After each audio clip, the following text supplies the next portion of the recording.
Okay, this is a demonstration of the Verteq CMP. As you can see right now, we're in auto mode. Green light flashing indicates that it is in idle mode. I have a recipe. I'll show you what the recipe is later, but it's basically doing, I copied it from the manual, and it's doing the sodium hydroxide DI water mixture clean. I don't know if you can actually see that. Well, what I'll do from here is I'm going to select R for recipe, S for single wafer. Recipe 1 is the recipe I have programmed, and then I'll go ahead and hit enter. Enter. As you can see now we're in run mode, green light on. Take a look inside, you'll see it's spinning.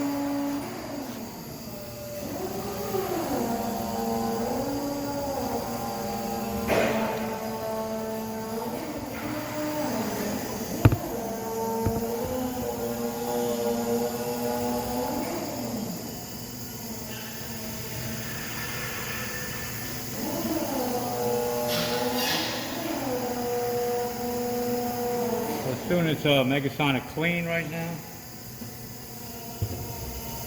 Now it's going to do a DI rinse. Spins a little faster. Went from 18 RPM to 200 RPM, and then now it's doing a dry at 1000 RPM.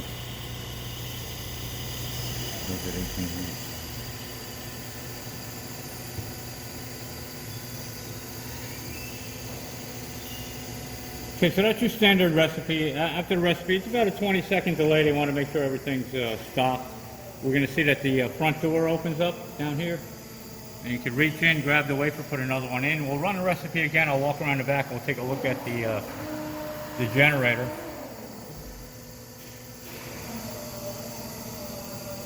Again, it's about a 20-second delay. There you go. The door opens up. The wafer lifts up. You can go ahead and remove your wafer. As you can see, this is a 6-inch wafer, and we have a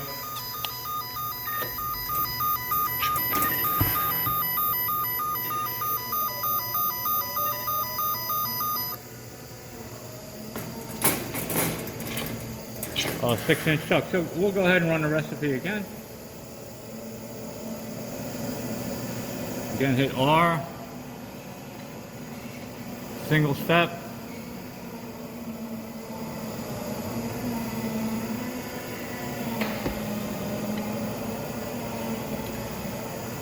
Oh, actually, we're going to have to load the wafer in there because of the error that just occurred. We'll go to quit. And we want to do a module prep by hitting P. Single. Means single wafer. We'll wait for the motor to index and the door will open. And we'll go ahead and load it up.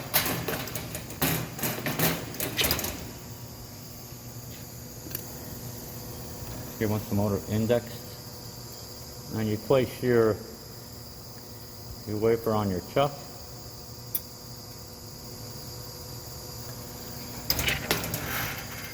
Go ahead and hit R for recipe. Single. And then 1, enter. To start process, hit enter. You see that the wafer drops down. The door closed, so let's take a look around the back. I just want to show you that the ultrasonic is working. We do have a keypad for the back and dedicated mainly to the ultrasonic generator. But as you can see right here now, we're at 125 watts, which is programmed at. And while we're back here too, this is all your controls here. You have a bunch of relays. You have a bunch of air activated valves here on the right hand side. So we'll just let this run out. You see the generator is off, so now it's doing its dry, rinse and dry process.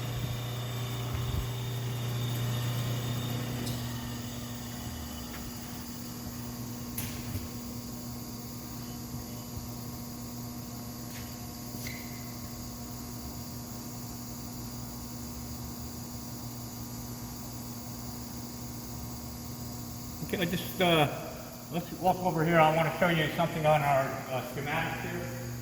This does not have the bulk chemical dispense system. So the way this is filled is this is supposed to be this is incorrect. It's supposed to be hydrogen peroxide and sodium hydroxide. So anyway, the lines come in. I'll show you this from the back. Come straight in here. They go from the input and the back panel directly to the pump. It's bypassing the onboard reservoir on both cases, in both the sodium hydroxide and the hydrogen peroxide, because we do not have a bulk chemical dispense system. So again, these valves are all bypassed. It goes directly from the back panel to the pump in both cases. Right now I have water hooked up to our sodium hydroxide, and it's running straight into here. These fills, you don't want to be above 30 psi, so you want to be less than 30 psi with your input of your liquid into your pump. And again, the reservoirs, both of them are being bypassed and not used. So if we come around the back, I'll explain that to you here.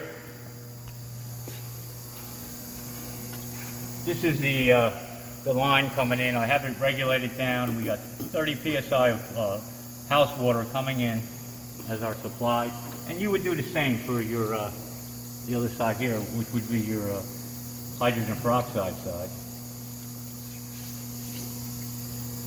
I don't know if you can read these panels. We do have dedicated drains, one for HF and one for sodium hydroxide and hydrogen peroxide. You have a plenum drain here. You have the capability of putting both hot and cold and hot DI in. This is just your DI return. And this one up here is your hydrogen peroxide. So this line would be attached here for your hydrogen peroxide inlet. And this is your HF inlet. And as you can see, the two drains for hydrogen peroxide and for the sodium hydroxide are connected together, and I have that going to one drain out. And this is your HF drain here. And this is your DI drain, return. You do have a plenum sensor here that you would just use some tie wraps to put on here. That'll indicate if you have a leak inside your plenum. This is for your exhaust. The exhaust I have turned down, but it's interlocked. So as long as you're in auto mode, if I were to turn this up, you can see we get an error. There's a delay timer on here. We give you about 30 seconds to correct the error. Otherwise, then it'll shut down the machine. You got an EMO here. As you can see, we're in auto mode, so I just want to show you that we do have indicators here too for our CDA and for our nitrogen. And that's explained in the manual exactly where they need to be set. But if you have an error with either the exhaust, your nitrogen or CDA, or it'll cause an EMO, which is a complete shutdown. It would do the same as pushing this button here. The other thing too, in auto mode, if you were to open one of the doors, the only way to show that is, you see it,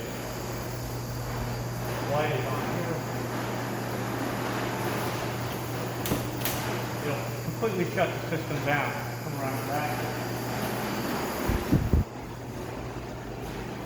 See that the system is powered down, so if any of those doors are open in auto mode, it'll shut the system down. And in order to start your system at any time, you need to turn the key. We'll leave it in auto mode. You see it won't start in auto mode. And the way this is wired, you have to switch it over to maintenance mode. Go ahead and hit start. Now you can leave it in maintenance mode. If you leave it in maintenance mode, you are then able to open your door without any of the three doors can be opened without an error occurring.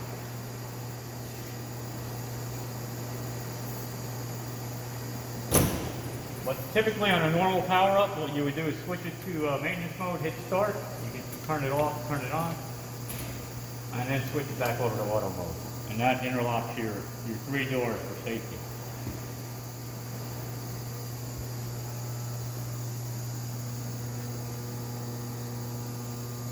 Okay, going back over here, I just want to show you that this is the actual baseline recipe I put in for recipe number 1. You take a look at it. This is out of the manual. And you can see that it's a 19-step process. And you'll need to program each recipe that you want to run, but this is a baseline that they configure in the manual. Shows you exactly how to program it. And again, you'll get a copy of the plumbing diagram that shows you all the valves. This is necessary for setting up your program, so you know exactly how to use it. And you'll get 2 copies of the manual. We got an 8-inch chuck and a 4-inch chuck. And then you got these extenders, because as you change the chuck size, you have to change your piping inside the system there. And I'll indicate that here. We'll go in the front and look at it with the door open. So what I'm going to do, I'm going to switch this back over to maintenance mode. That way we'll be able to operate this system with the door open.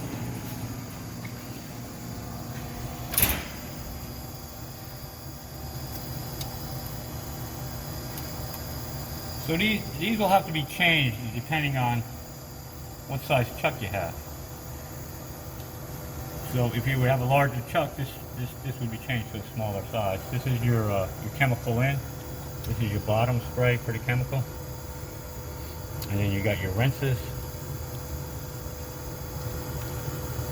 So anyway, that's what those tubes are for. These just unscrew out and you can just screw in the proper size.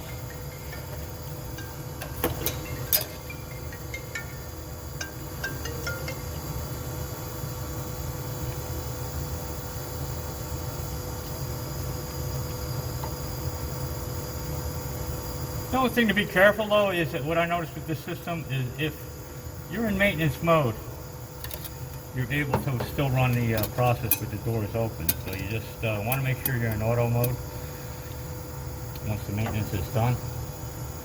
So for instance here, I want to take a good look. Oh, we do have a spray gun inside here. You can spray down your inner chamber. So let's just run a recipe real quick at with the doors open, so you can get a good look at it. I'm going to do single wafer, recipe 1.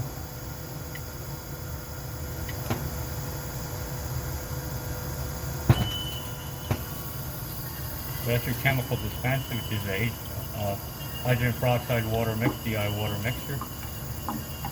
You see ultrasonics are turning on. It goes out, spins a little bit, then it comes back out with the, that's it, part of the programming.